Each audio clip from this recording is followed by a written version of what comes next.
The Unification of Russia, 1300 to 1584. 1. The People. In 1300, Russia did not exist.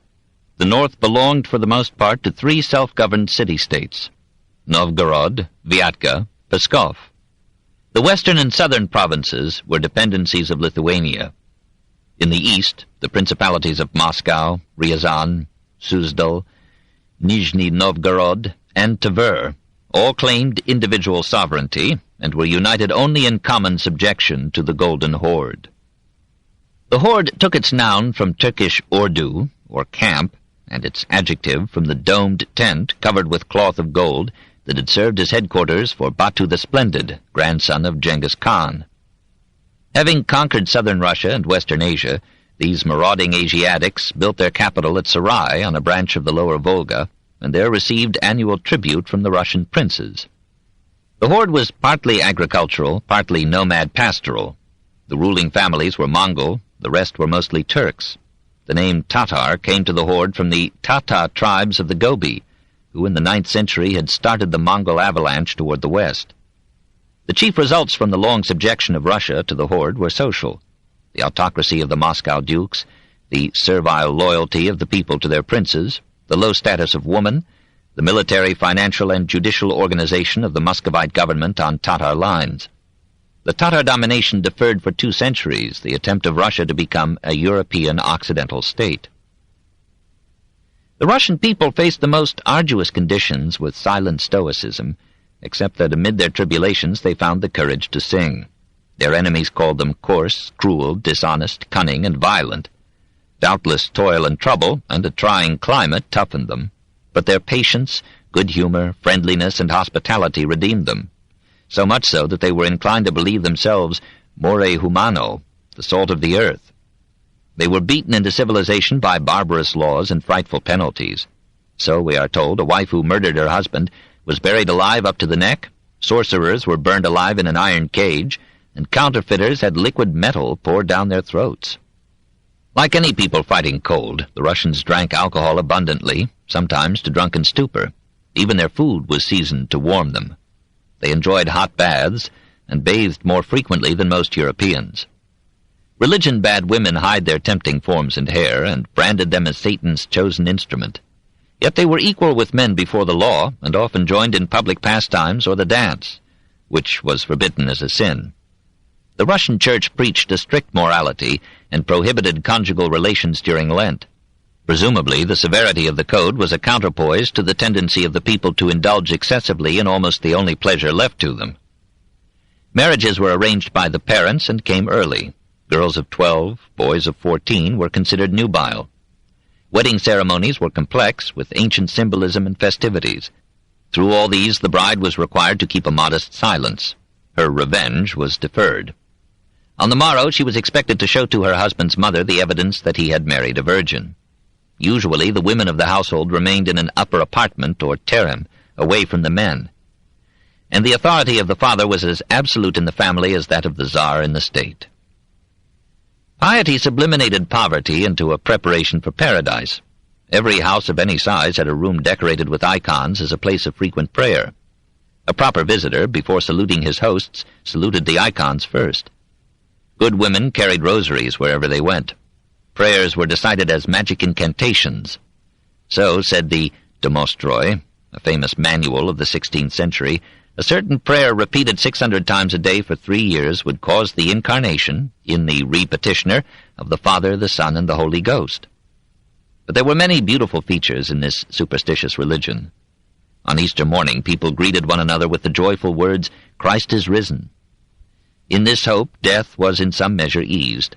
Facing it, a decent man would pay his debts, relieve his debtors, free one or more of his bondmen, leave alms to the poor and the church, and breathe his last in confident expectation of eternal life. The Russian Church stimulated this piety with architecture, murals, icons, powerful sermons, hypnotic ceremonies, and massive choral song that seemed to rise from the most mystical depths of the soul or the stomach. The Church was a vital organ of the state, and her services in teaching letters and morality, disciplining character, and buttressing social order were lavishly rewarded.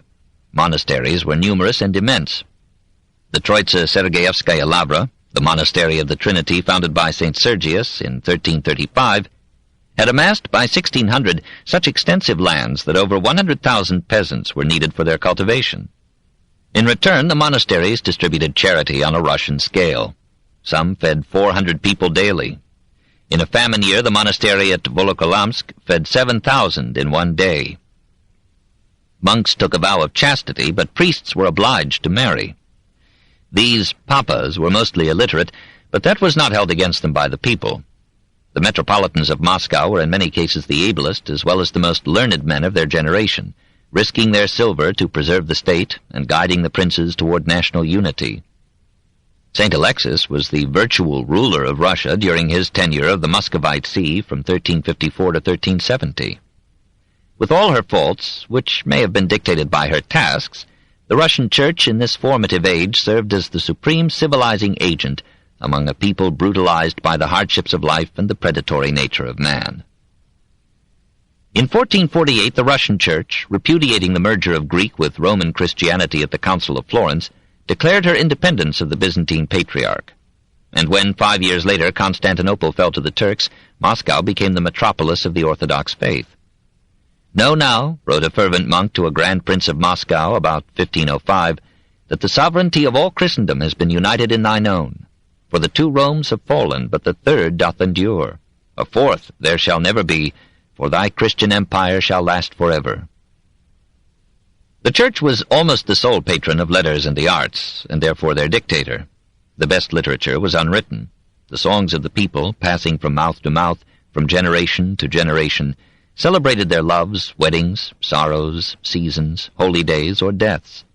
And there were popular days of cherished saints, ancient heroes, and legendary exploits, like those of Sadko, the merchant of Novgorod. Blind men or cripples went from village to village singing such songs and lays and sacred chants. Written literature was nearly all monastic and served religion. It was the monks who now brought icon painting to a finished art. Upon a small panel of wood, sometimes covered with cloth, they applied a glutinous coat. On this they drew their design. Within this, they laid their colors in tempera. They covered the painting with varnish and enclosed it in a metal frame. The subjects were determined by ecclesiastical authority. The figures and features were derived from Byzantine models and went back in continuous evolution through the mosaics of Constantinople to the paintings of Hellenistic Alexandria. The best icons from this age are the anonymous Christ enthroned in the Cathedral of the Assumption in Moscow, the entry of Christ into Jerusalem from the School of Novgorod, and the Holy Trinity of the monk Andrei Rublev in the Monastery of the Trinity. Rublev and his teacher, Theophanes the Greek, painted frescoes, half Byzantine and half Byzantine El Greco, in Vladimir, Moscow, and Novgorod, but time has had its way with them. Every ruler signalized his splendor and eased his conscience by building or endowing a church or a monastery. Forms and motives from Armenia, Persia, India, Tibet, Mongolia, Italy, and Scandinavia joined with the predominant Byzantine heritage to mold Russian church architecture with its picturesque multiplicity of units, its central gilded dome, its bulbous cupolas admirably designed to shed rain and snow. After the fall of Constantinople and the expulsion of the Tatars, the dependence of Russia upon Byzantine and Oriental art subsided, and influences from the West entered to modify the Slavic style. In 1472, Ivan III, hoping thereby to inherit the rights and titles of the Byzantine emperors, married Zoe Paleologus, niece of the last ruler of the Eastern Empire.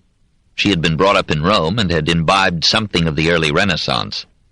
She brought Greek scholars with her and acquainted Ivan with Italian art. It may have been at her suggestion that he sent the first Russian mission to the West in 1474, with instructions to secure Italian artists for Moscow. Ridolfo Fioravante of Bologna, called Aristotle because of the range of his abilities, accepted the invitation, and further Russian forays netted Pietro Solario, Alevisio Novi, and several other artists. It was these Italians who, with Russian aids and labor, rebuilt the Kremlin. Yuri Dolgoruki had founded Moscow in 1156 by raising a wall around his villa, which was strategically situated at the confluence of 2 rivers. This fortress, or Kreml, was the first form of the Kremlin. In time, the enclosure was enlarged, and churches and palaces rose within a massive wall of oak. Ivan III set himself to transform the entire ensemble. It was apparently Fioravante who, from 1475 to 1479, reconstructed, in the Kremlin, the old Cathedral of the Assumption, Uspensky Sobor, where future czars were to be crowned. The design remained Byzantine with Italian decoration. Architects from Pskov added in the enclosure the little Cathedral of the Annunciation, Blagovechinsky Sobor, from 1484 to 1489. And again in the Kremlin, Alevizio raised the Cathedral of the Archangel from 1505 to 1509. Solario and others re-walled the circuit in pink brick between 1485 and 1508 in the style of the Castello Sforzesco at Milan.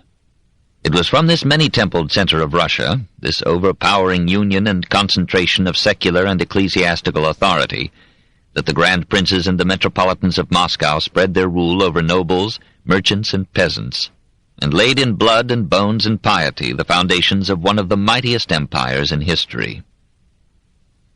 2. The Princes of Moscow. Moscow remained an obscure village until Daniel Alexandrovich, toward the end of the 13th century, extended its hinterland and made it a minor principality. Historical hindsight attributes Moscow's growth to its position on the navigable Moscow River, which was connected by short overland portage with the Volga on the east and the Oka, Don, and Dnieper on the south and west. Yuri Danielovich, son of Daniel, Prince of Moscow, coveted the neighboring principality of Suzdal, with its relatively rich capital, Vladimir. Michael, Prince of Tver, coveted the same. Moscow and Tver fought for the prize. Moscow won. Michael was killed and canonized. Moscow grew. Yuri's brother and successor, Ivan I, took the double title of Grand Prince of Moscow and Grand Duke of Vladimir. As collector of Russian tribute for the Tatar Khan, Ivan I exacted more than he remitted and prospered wickedly.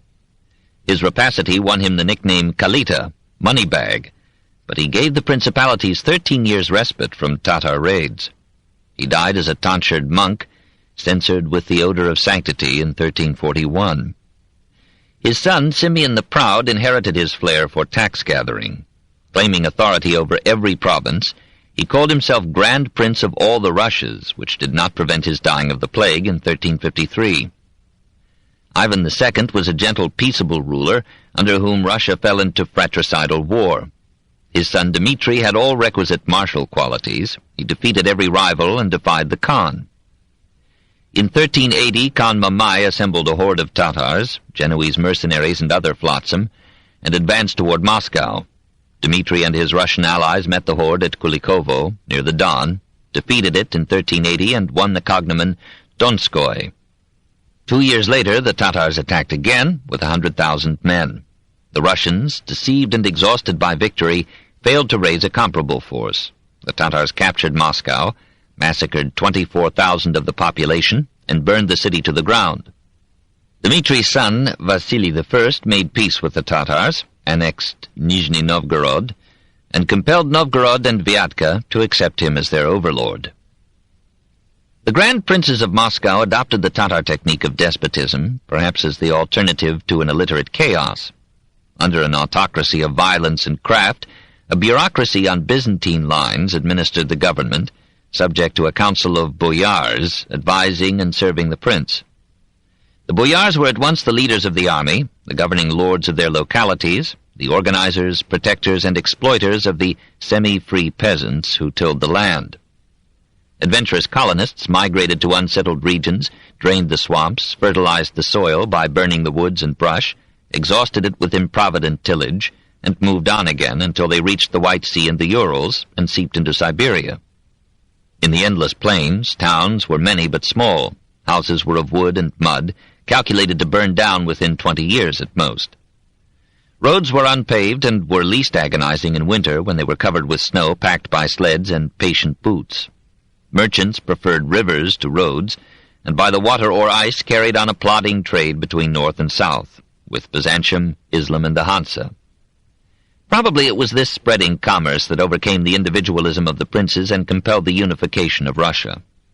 Vasily II, from 1425 to 1462, called Temni, the Blind, because his foes gouged out his eyes in 1446, brought all rebels to obedience with torture, mutilation, and the knout, and left to his son a Russia sufficiently strong to end the ignominy of Tatar rule. Ivan III became the Great because he accomplished this task and made Russia one. He was built to need, unscrupulous, subtle, calculating, tenacious, cruel, guiding his armies to distant victories from his seat in the Kremlin, punishing disobedience or incompetence savagely, whipping, torturing, mutilating even the boyars, beheading a doctor for failing to cure his son, and so sternly dominating his entourage that women fainted at his glance. Russia called him the Terrible until it met his grandson. The easiest of his conquests was Novgorod. He looked with hungry anticipation upon that thriving, taxable mart, and the merchants of Moscow urged him to destroy their competitors in the north. The Grand Prince controlled the plains between Moscow and Novgorod. There the mercantile republic bought its food and sold its goods. Ivan had only to close that granary and market to Novgorod's trade, and the city-state must go bankrupt or yield. After 8 years of alternating war and truce, the republic surrendered its autonomy in 1478. 7,000 of its leading inhabitants were transplanted to Suzdal, the Hansa was expelled, the merchants of Moscow inherited the markets, their prince the revenues of Novgorod. Absorbing the colonies of the dead republic, Ivan extended his rule to Finland, the Arctic, and the Urals. Pskov submitted in time to preserve its republican forms under the sovereignty of the Grand Prince. Tver sought preservation by allying itself with Lithuania. Ivan marched in person against the city and took it without a blow. Rostov and Yaroslavl followed. When Ivan's brothers died, he refused to let their appanages descend to their heirs. He added their territories to his own. One brother, Andrei, flirted with Lithuania. Ivan captured and imprisoned him. Andrei died in jail.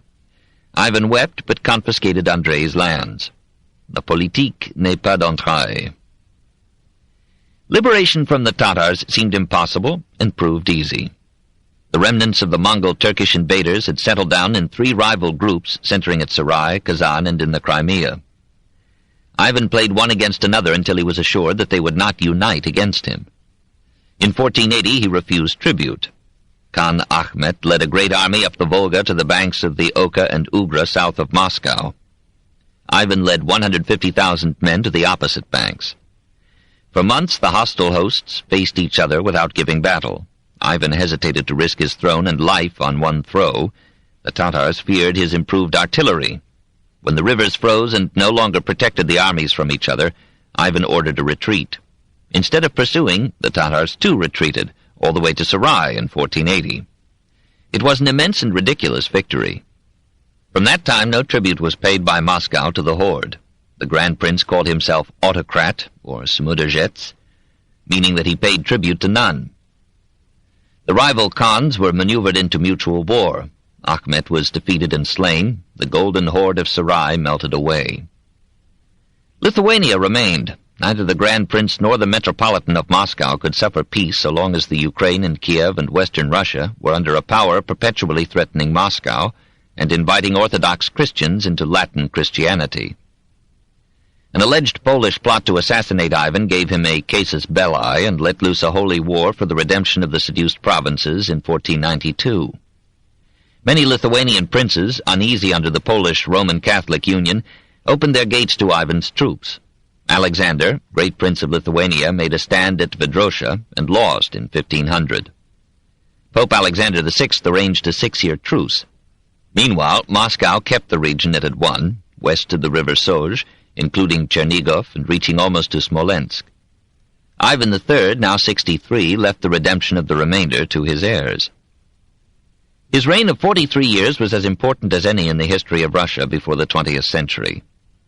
Whether inspired by lust for wealth and power, or by a conviction that the security and prosperity of the Russians required the unification of Russia, Ivan III achieved for his country what Louis XI was doing for France, Henry VII for England, Ferdinand and Isabella for Spain, Alexander VI for the Papal States. The simultaneity of these events revealed the progress of nationalism and monarchy, dooming the supranational power of the papacy. The boyars lost their independence, the principalities sent tribute to Moscow. Ivan took the title Sovereign of all the Russias. Possibly at the behest of his Greek wife, he assumed also the Roman-Greek title of Tsar, or Caesar, adopted the imperial double eagle as the national emblem, and claimed inheritance to all the political and religious authority of defunct Byzantium. Byzantine theories and ceremonies of government, and of the Church as an organ of the state, followed Byzantine Christianity, the Byzantine Greek alphabet, and Byzantine art forms into Russia. And so far as Byzantium had been orientalized by its proximity to Asia, so Russia, already oriented by Tatar rule, became in many ways an oriental monarchy, alien and unintelligible to the West. 3. Ivan the Terrible, 1533 to 1584.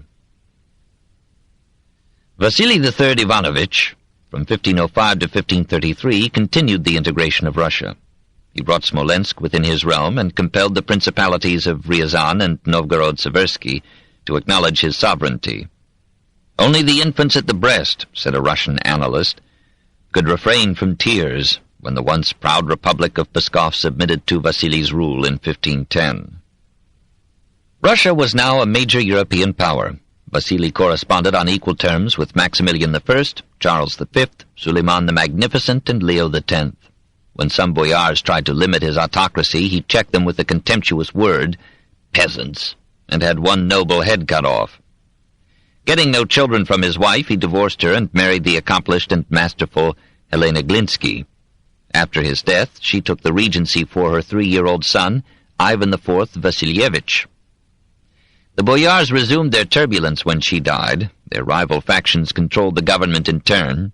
They disordered the cities with their violence and spilled the blood of their helpless moujiks in civil war. Amid these struggles, the young sovereign of all the Russias was almost ignored, even at times left destitute. Seeing brutality everywhere around him, he took it as an accepted mode of behavior, adopted the most cruel sports, and grew into a moody and suspicious youth.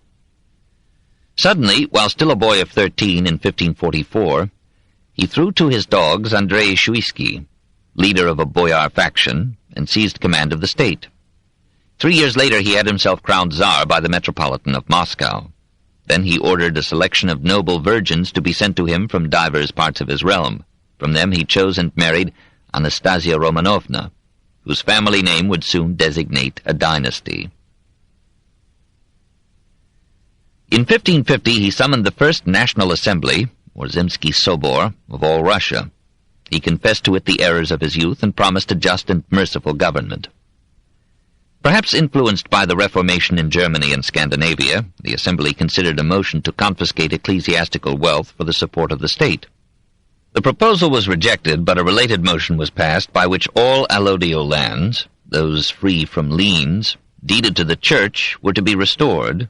All gifts made to the Church during Ivan's minority were cancelled, and monasteries were no longer to acquire certain kinds of property without the Tsar's consent.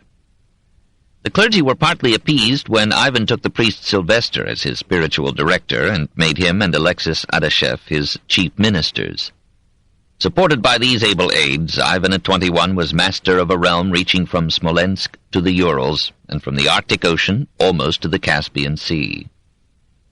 His first care was to strengthen the army and to balance the forces provided by the unfriendly nobles with two organizations responsible directly to himself: Cossack cavalry and Streltsy infantry armed with harquebuses, matchlock firearms invented in the 15th century. The Cossacks originated in that century as peasants whose position in South Russia, between Moslems and Muscovites, obliged them to be ready to fight at short notice, but gave them irresistible opportunities to rob the caravans that carried trade between north and south. The main Cossack hosts, the Don Cossacks in southeast Russia and the Zaporozh Cossacks in the southwest, were semi-independent republics, strangely democratic. Male householders chose a hetman, from German Hauptmann, or headman, as executive officer of a popularly elected assembly. All land was owned in common, but was leased to individual families for temporary use, and all classes were equal before the law. Famous for their dashing courage, the Cossack horsemen became the main support of Ivan IV at home and in war. His foreign policy was simple. He wanted Russia to connect the Baltic Sea with the Caspian. The Tatars still held Kazan, Astrakhan, and the Crimea, and still demanded tribute from Moscow, though in vain. Ivan was sure that Russia's security and unity required its possession of these khanates and control of the Volga to its outlet. In 1552, the young Tsar led 150,000 men against the gates of Kazan in a siege that lasted 50 days. The 30,000 Moslems resisted with religious pertinacity. They sallied out in repeated sorties, and when some of them were captured and hanged on gibbets before the walls, the defenders shot them with arrows, saying that it was better for these captives to receive death from the clean hands of their countrymen than to perish by the impure hands of Christians. When the besiegers lost heart after a month of failure, Ivan sent to Moscow for a miraculous cross. This, displayed to them, reanimated his men. On both sides, God was conscripted into military service. A German engineer mined the walls. They collapsed. The Russians poured into the city, crying, "God with us," and massacred all who could not be sold as slaves. Ivan, we are told, wept with pity for the defeated. "They are not Christians," he said, "but they are men." He repeopled the ruins with Christians. Russia acclaimed him as the first Slav to take a Tatar stronghold, and celebrated the victory as France had hailed the check of the Moslems at Tours in 732. In 1554, Ivan took Astrakhan, and the Volga became a complete Russian stream. The Crimea remained Moslem till 1774, but the Cossacks of the Don now bowed to Moscow's rule. Having cleared his frontier in the east, Ivan looked longingly toward the west. He dreamed of Russian commerce flowing west and north along great rivers into the Baltic. He envied the industrial and commercial expansion of Western Europe, and looked for any opening by which the Russian economy might attach itself to that development. In 1553, Sir Hugh Willoughby and Richard Chancellor were commissioned by London merchants to find an Arctic route around Scandinavia to China. They sailed from Harwich in 3 vessels. 2 crews perished in a Lapland winter, but Chancellor reached the site of Arkhangelsk, which the British so named after the Archangel Michael. Chancellor made his way through 100 perils and hardships to Moscow. With him, and later with Anthony Jenkinson, Ivan signed treaties giving the London and Muscovite Company special trading privileges in Russia. But to Ivan these treaties were knotholes, not a door or window into the West. He tried to import German technicians. 123 were gathered for him at Lübeck, but Charles V refused to let them go. A great river, the southern Dvina, flowed from the heart of Russia into the Baltic near Riga, but through hostile Livonia. The headwaters of the Dvina and the Volga were not far apart. The 2 rivers could be connected by canals. Here, by manifest destiny, was the water route that might atone for the disproportion of Russia's enormous land mass to her coasts and ports. So the Baltic would mingle with the Caspian and the Black Sea, East and West would meet, and amid the interchange of goods and ideas, the West could repay some of its ancient cultural debt to the East. So in 1557, Ivan invented a casus belli, usually a case of the belly, with Livonia. He sent it against an army under Shah Ali, lately Tatar Khan of Kazan. It ravaged the country brutally, burning houses and crops, enslaving men, raping women till they died. In 1558, another Russian army captured Narva, only 8 miles from the Baltic. Desperate Livonia appealed to Poland. Denmark, Sweden, Germany, all Central Europe trembled at the prospect of a Slav inundation reaching westward, as in the 6th century, to the Elbe. Stephen Batory roused the Poles and led them to victory over the Russians at Polotsk in 1582. Ivan, defeated, yielded Livonia to Poland. Long before this decisive setback, the failure of his campaigns had led to revolt at home. The merchants, whom Ivan had thought to enrich with new avenues of trade, lost stomach for the costly and disruptive war. The nobles had opposed it as bound to unite the Baltic powers, with their superior armament, against a Russia still feudal in political and military organization. During and before the war, Ivan had suspected the boyars of conspiracies against his throne. In a nearly fatal illness in 1553, he learned that a powerful group of nobles was planning, when he died, to repudiate his son Dmitri and crown Prince Vladimir, whose mother was dispersing large gifts to the army. His closest advisers, Sylvester and Adashev, were flirting with treasonable boyars. For 7 years after suspecting them, Ivan kept these officials in power. Then in 1560 he dismissed them, but without violence. Sylvester died in a monastery, Adashev in one of the Livonian campaigns. Several of the boyars deserted to Poland and took up arms against Russia. In 1564, Ivan's bosom friend and leading general, Prince Andrei Kurbsky, joined this flight, alleging that the Tsar was planning to kill him. From Poland, Kurbsky sent to Ivan what amounted to a declaration of war, denouncing him as a leprous criminal. Tradition claims that Ivan, when this letter was read to him, nailed a foot of the bearer to the floor with a blow of the royal staff. But the Tsar condescended to reply to Kurbsky in a rebuttal 62 pages long, eloquent and chaotic, passionate and biblical, recounting the intrigues of the boyars to depose him. Believing that they had poisoned Anastasia, he asked, "Why did you divide me from my wife? Had you not taken from me my young heifer, never had there been the slayings of the boyars. In vain I have looked for some man to have pity on me, but I have found none." Kurbsky, in the evening of his life, wrote a relentlessly hostile history of Ivan, which is our chief source for Ivan's terribilità.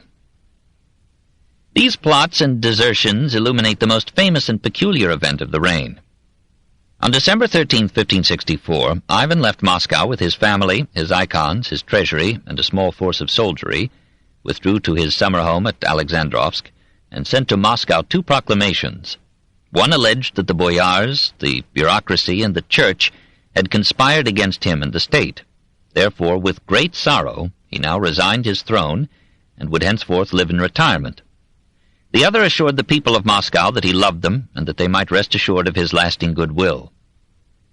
In fact, he had consistently favored the commons and merchants against the aristocracy, and the present action of the middle and lower classes attested it.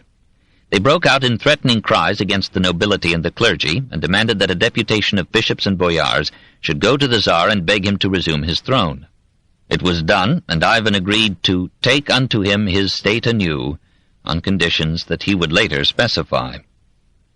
He returned to Moscow in February 1565 and summoned the National Assembly of Clergy and Boyars.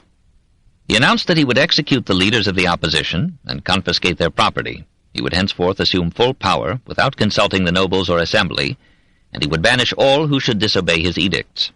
The assembly, fearing a revolt of the masses, yielded and dissolved. Ivan decreed that in the future Russia should be divided into 2 parts.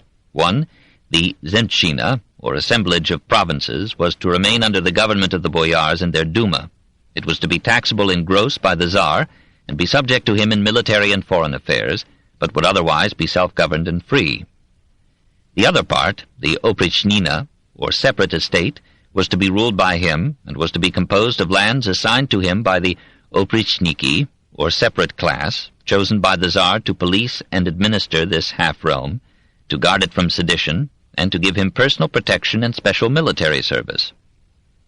The new officials, at first 1,000, ultimately 6,000, were selected chiefly from the younger sons of the nobility, who, being landless, were ready to support Ivan in return for the estates now conferred upon them. These lands were taken partly from the possessions of the crown, largely from the confiscated properties of rebellious boyars. By the end of the reign, the Oprichnina included nearly half of Russia, much of Moscow, and the most important trade routes. The revolution was akin to that which Peter the Great attempted 150 years later, the elevation of a new class to political power, and the promotion of Russian commerce and industry. In a century when practically all the military power was held by the aristocracy, the enterprise required a wild courage and a Tsar armed only with his personal soldiery and the unreliable support of the merchants and the populace. Some contemporaries assure us that in this critical period Ivan, then 35, aged 20 years. Ivan now made Alexandrovsk his regular residence and transformed it into a fortified citadel. The strain of his revolt against the boyars, added to the failure of the long war against Livonia, may have disordered a never quite balanced mind. He clothed his guardsmen like monks in black cassocks and skullcaps, called himself their abbot, sang in their choir, attended Mass with them daily, and so fervently prostrated himself before the altar that his forehead was repeatedly bruised. This added to the awe that he inspired. Russia began to mingle reverence with the fear it felt for him, and even the armed Oprichniki were so abject before him that they came to be called his dvor, or court. Ivan's revolution, like others, had its terror. Those who opposed it and were caught were executed without mercy. A monastic chronicle, presumably hostile to him, reckoned the casualties of his wrath in those years, from 1560 to 1570, at 3,470. Often it reports the victim was executed with his wife or with his wife and children, and in one case, with 10 men who came to his help. Prince Vladimir and his mother were put to death, but his children were spared and provided for. The Tsar, we are told, asked the monks to pay for the repose of his victims' souls. He defended the executions as the usual punishment for treason, especially in time of war. An agent of Poland conceded the argument, and an Englishman who witnessed some of the butchery prayed, "Would to God our own stiff-necked rebels could be taught their duty to their prince after the same fashion." The climax of the terror came in Novgorod. Ivan had recently given its archbishop a large sum to repair churches, and thought himself popular with at least the clergy there. But he was informed that a document, not indisputably genuine, had been found behind a picture of the Virgin in a Novgorod monastery, pledging the cooperation of Novgorod and Pskov with Poland in an attempt to overthrow the Tsar. On January 2, 1570, a strong military force led by Oprichniki pounced upon Novgorod, sacked its monasteries, and arrested 500 monks and priests. Arriving in person on January 6th, Ivan ordered those clerics who could not pay 50 rubles ransom to be flogged to death. The archbishop was unfrocked and jailed. According to the Third Chronicle of Novgorod, a massacre of the population ensued for 5 weeks. Sometimes 500 persons were slain in a day. The official records number 2,770 dead. Ivan protested they were only 1,505. Since many merchants, eager for the reopening of trade with the West, were believed to have shared in the conspiracy, the soldiers of the Tsar burned all the shops in the city and the homes of the merchants in the suburbs. Even the farmhouses in the environs were destroyed. Unless unfriendly monastic chroniclers have exaggerated the carnage, we must go back to the punishment of rebellious Liège by Charles the Bold in 1468, or the sack of Rome by the troops of Charles V in 1527, to find analogies for Ivan's savage revenge. Novgorod never recovered its old prominence in the commercial life of Russia. Ivan passed on to Pskov, where he restricted his soldiers to pillage. Then he returned to Moscow and celebrated with a royal masquerade ball his escape from a dangerous conspiracy. So turbulent a reign hardly favored economic progress or cultural pursuits. Commerce was favored in peace and wounded in war. In the lands allotted to the Oprichniki, and then on other lands as well, the peasant was legally attached to the soil as a means of promoting continuous cultivation. Serfdom, rare in Russia before 1500, became by 1600 the law of the land. Taxation was predatory, inflation was precipitous. The ruble in 1500 was worth 94, in 1600 24 times the ruble of 1910. We need not follow the decline further, except to note, as one of the lessons of history, that money is the last thing that a man should save. The improvident fertility of families and the exhaustion of soils compelled a restless migration to fresh terrain. When this passed the Urals, it found a Tatar Khanate established over a population of Bashkirs and Ostyaks, around a capital known by the Cossack word Sibir. In 1581, Semyon Stroganov enlisted 600 Cossacks and sent them under Ermak Timofeyevich to conquer these tribes. It was done. Western Siberia became part of the swelling Russian realm, and Ermak, who had been a brigand chief, was canonized by the Orthodox Church. The Church remained the real ruler of Russia, for the fear of God was everywhere, while Ivan's reach was limited. Strict rules of ritual, if not of morality, bound even the Tsar. The priests saw to it that he washed his hands after giving audience to ambassadors from outside the Orthodox pale. No Roman Catholic worship was allowed, but Protestants were tolerated as fellow foes of the Roman Pope. Ivan IV, like Henry VIII, prided himself on his knowledge of theology. He indulged in a public debate in the Kremlin with a Bohemian Lutheran divine, and it must be admitted that the most violent of the Tsars conducted the discussion with more courtesy than appeared in the religious disputes of contemporary Germany. He did not come off so well with another theologian. At a Sunday service in the Cathedral of the Assumption in 1568, Philip, Metropolitan of Moscow, conspicuously refused the blessing that Ivan solicited. Thrice the Tsar asked for it in vain. When his attendants demanded reason for the refusal, Philip began to list Ivan's crimes and debaucheries. "Hold thy peace," cried the Tsar, "and give me thy blessing." "My silence," answered the prelate, "lays a sin upon thy soul, and calls down thy death." Ivan departed unblessed, and for a wondering month Philip remained unhurt. Then a servitor of the Tsar entered the cathedral, seized the Metropolitan, and dragged him to a prison in Tver. His fate is debated. The account accepted by the Russian Church is that he was burned alive. In 1652 he was canonized, and his relics remained till 1917, an object of reverence in the Uspenskaya Sobor. The Church still produced most of the literature and art of Russia. Printing arrived about 1491, but the only books printed during this reign were manuals of prayer. The leading scholar was the Metropolitan Macarius. In 1529, aided by secretaries, he began to compile the surviving literature of his country in 12 huge volumes, which again were almost entirely religious, mostly monkish, chronicles. Ivan's confessor Sylvester composed a famous Domostroi, or household book, as a guide to domestic economy, manners, and eternal salvation. We note in it the admonition to the husband to beat his wife lovingly, and precise instructions for spitting and for blowing the nose. Ivan himself in his letters was not the least vigorous writer of his time. The most brilliant product of Russian art under his rule was the Church of Basil the Blessed, or Khram Vasilia Blazhenoi, which still stands aloof from the Kremlin at one end of the Red Square. On returning from his triumphant campaigns against Kazan and Astrakhan in 1554, Ivan began what he called Pokrovsky Sobor, the Cathedral of the Intercession of the Virgin, to whom he judiciously ascribed his victories. Around this central shrine of stone there later rose 7 chapels in wood, dedicated to saints on whose festivals Ivan had overcome his foes. Each chapel was crowned with a graceful painted cupola, each bulbous but varying from the others in ornament. The final chapel, raised to St. Basil in 1588, gave its name and time to the whole charming ensemble. Inevitable legend credited the architecture to an Italian, and told how Ivan had gouged out his eyes lest he should ever rival this masterpiece. But it was 2 Russians, Barma and Postnikov, who designed it, merely adopting some Renaissance motives in its decoration. Every year on Palm Sunday, as part of the wisdom of government, the lords and clergy of Moscow walked in awesome procession to this cathedral. The Metropolitan rode sideways on a horse equipped with artificial ears to simulate the ass on which Christ was described as entering Jerusalem. And the Tsar on foot humbly led the horse by the bridle.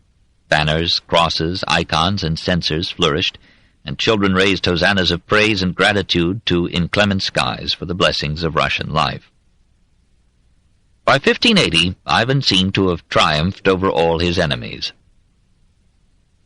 He had survived several wives, was married to a 6th, and thought of adding another in friendly bigamy. He had 4 children. The first died in infancy, the third, Fyodor, was a half-wit, the 4th, Dmitri, was alleged to have epileptic fits. One day in November 1580, the Tsar, seeing the wife of his second son, Ivan, in what seemed to him immodest attire, reproved and struck her. She miscarried. The Tsarevich reproached his father. The Tsar, in unpremeditated rage, struck him on the head with the imperial staff. The son died from the blow. The Tsar went insane with remorse. He spent his days and nights crying aloud with grief. Each morning he offered his resignation, but even the boyars now preferred him to his sons. He survived 3 years more. Then a strange disease attacked him, which made his body swell and emit an unbearable stench. On March 18, 1584, he died while playing chess with Boris Godunov.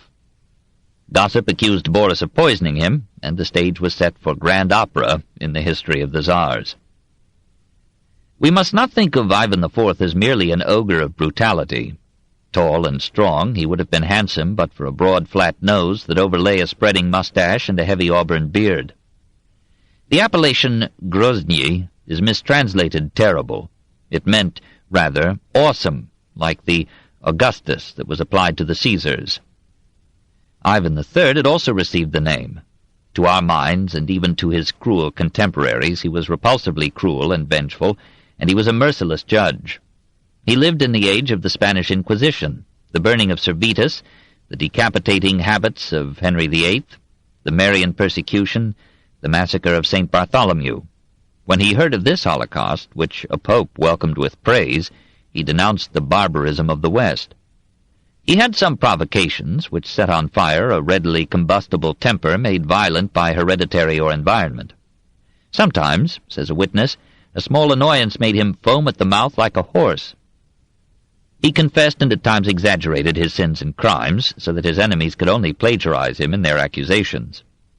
He studied zealously and made himself the best educated layman of his land and time. He had a sense of humor and could roar with Jovian laughter, but a sinister cunning showed often in his smile.